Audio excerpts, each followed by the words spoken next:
one is available to take your call. Please leave a message after the tone. Sometimes the loudest kind of pain is the one no one hears. It doesn't scream, it doesn't cry, it shows up quietly in how someone stops laughing, how someone stops caring, how they stop showing up for their own life. This is not a dramatic story. It's not the kind of story that makes headlines. It's the kind of story that lives in the corners of office buildings, apartment bedrooms, and minds that whisper, just one more day. This is the story of Marcus, a man who was doing everything right until everything in him started feeling foggy and wrong. And maybe it's not just about him. Maybe this is yours too. Maybe this is somebody else who you know. Okay, so let's talk about Marcus. Marcus was ordinary in the way that people stop noticing once you are dependable enough. He never caused problems, never complained. He was the kind of man who always showed up, even when he had nothing left to give. Mid-30s, steady job, lived alone, no drama. Got up every day at 6 a.m., same coffee, same train, same polite nod to the doorman.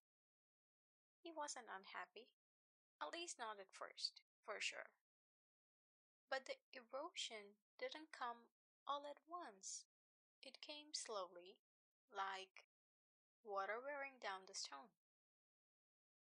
A skipped lunch here, a weekend lost there, and it always started with the same lie. It's just for now, just one more day.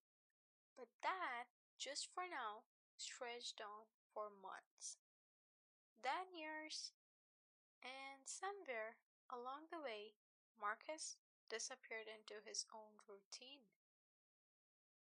He became the guy who picked up slack because no one else would. The guy who answered emails at midnight. The guy who was always on, always available, always fine. He smiled when he was exhausted, said, "No problem, I'll do it," when it was killing him. And every time someone said, "I don't know what we'd do without you, Marcus, you are the best." And Marcus felt both proud and trapped. Because what happens when your worth is tied to how much you can carry? Burnout doesn't show up like a heart attack. It's not sudden, it's not sharp.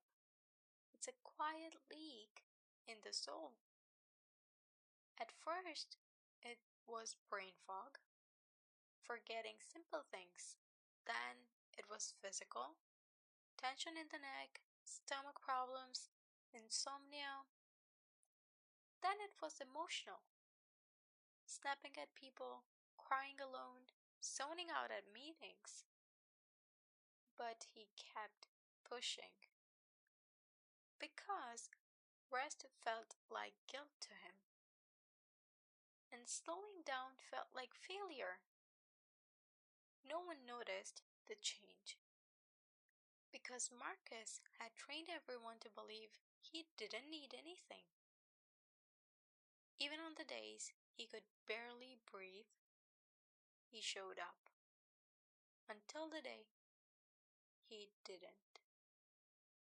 He called in sick, then he called again, then he stopped calling.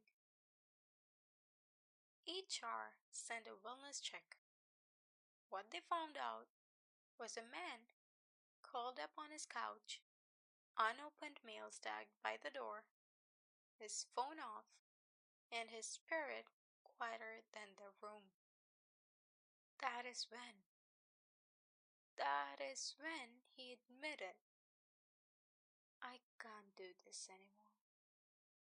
We talk about hustle, we praise hard workers, but we rarely ask what it's costing them. Behind every reliable employee is often someone who's terrified to disappoint, someone who's been told their whole life, you only matter when you're useful. Marcus didn't fall apart because he was weak.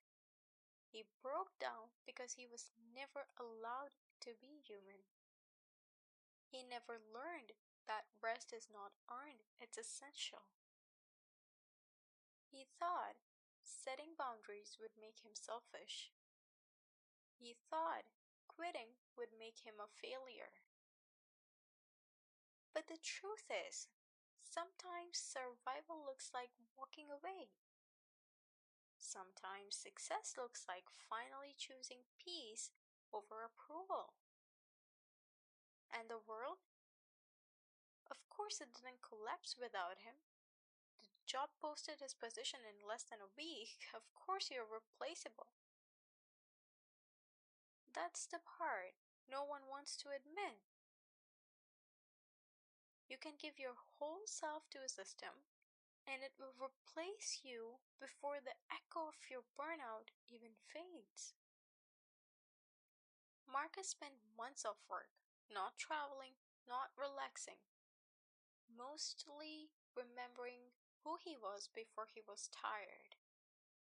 He started small, walks at sunrise, cooking actual meals, letting his phone ring without guilt. He started therapy, started asking himself what kind of life he actually wanted to live, not just what life others expected of him. And somewhere in the stillness, he realized he had spent years trying to prove he was enough. But he was chasing the approval of people who never even saw him. He wasn't lazy, he was healing. He wasn't broken, he was rebuilding. And healing doesn't always look poetic.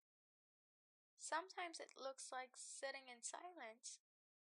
Sometimes it's saying no for the first time and shaking while you do it. Sometimes it's learning how to breathe again, deeply. Maybe you are Marcus. Maybe you know a Marcus. Either way, let this be your reminder. You are not a machine. You were not born to perform. You were not put here just to produce, please, or to just push through. You deserve rest without guilt, love without conditions, worth that isn't earned through exhaustion. Stop confusing burnout with dedication. Stop confusing silence with strength. Stop measuring your value in deliverables. You matter, even when you rest, even when you pause, even when you say, oh, this is too much. And especially then. So if you're listening to this with tired eyes and a heavy heart, this one's for you. Breathe, step back, remember yourself. Because you don't need to reach a breaking point to begin again. You can choose peace today. You can choose yourself right now.